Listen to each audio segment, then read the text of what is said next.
Assalamualaikum warahmatullahi wabarakatuh. Kaifa halukum? Apa kabar kalian semua? Semoga selalu dalam keadaan sehat ya. Bismillahirrahmanirrahim. Hari ini kita kembali lagi melanjutkan pembelajaran kita mata pelajaran Al-Quran Hadis. Minggu lalu kita sudah membahas di subbab perkembangan hadis pada masa Rasulullah. Maka pada minggu ini kita masuk dan meneruskan kembali perkembangan hadis pada periode yang kedua dan periode yang ketiga. Pada periode yang kedua, perkembangan hadis itu ada pada masa sahabat Khulafaur Rasyidin, di mana rentang waktunya itu 11 Hijriyah sampai 40 Hijriyah.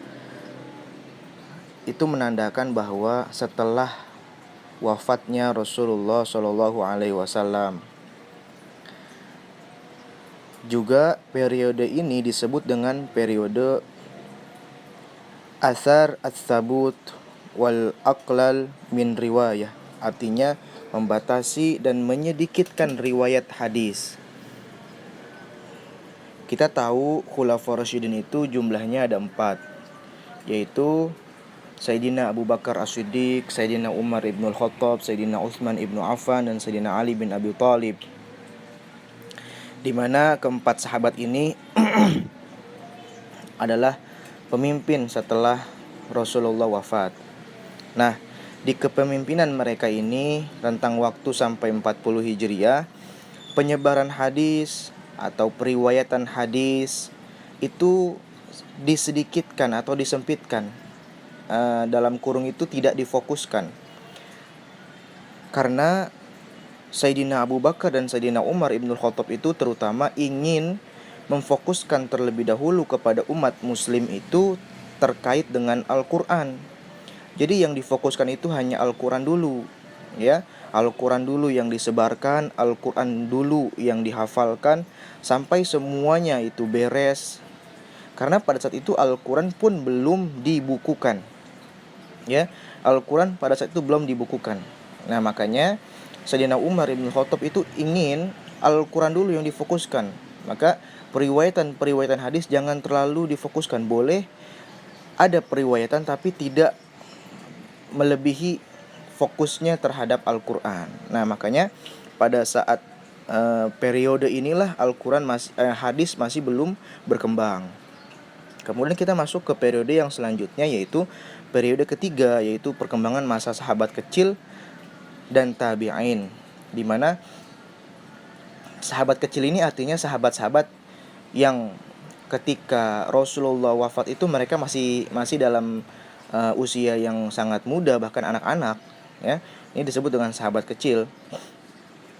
Sehingga masa periodenya itu adalah setelah 50 Hijriah sampai 100 Hijriah.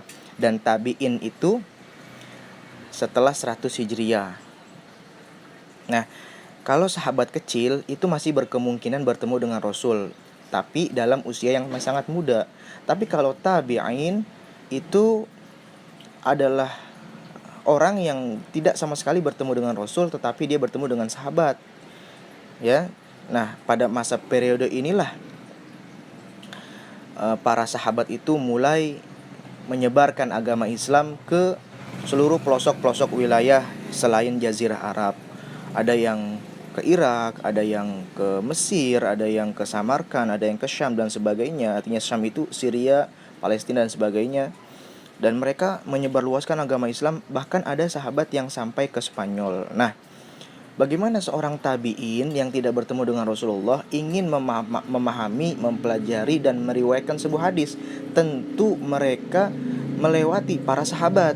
Nah, para sahabat itu sudah tidak berkumpul lagi di Madinah dan di Mekah. Mereka sudah menyebar luas. Makanya pada saat tabi'in ingin mempelajari sebuah hadis, mereka harus mencari para sahabat itu ke pelosok-pelosok daerah. Sehingga pada akhir-akhir sahabat kecil ini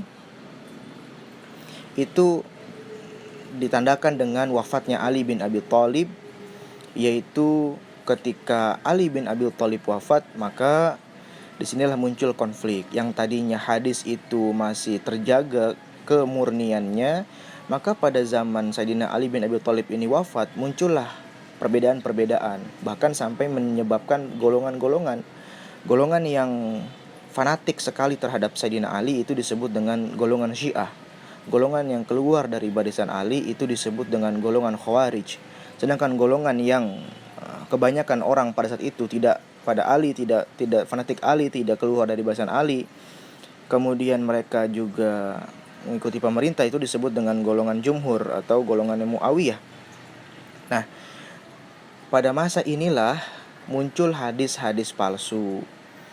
Kenapa muncul hadis palsu? Karena mereka ingin membanggakan, memajukan, mengedepankan golongan-golongan mereka. Padahal Rasulullah tidak pernah mengatakan hal yang demikian, tapi mereka membuat sendiri hadis-hadis itu untuk memajukan golongan mereka. Nah, muncullah konflik pada saat ini. Hadis-hadis palsu mulai bermunculan, ya. Akan tetapi dengan periode ini masih belum dibukukannya Al-Quran.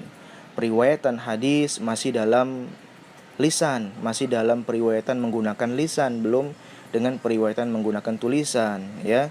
Makanya banyak orang-orang yang memasukkan hadis pada zaman ini. Jadi kesimpulannya adalah pada masa periode kedua dan periode ketiga ini hadis belum berkembang secara pesat, hadis belum berkembang secara luas, masih dalam lisan para sahabat-sahabat dan tabi'in.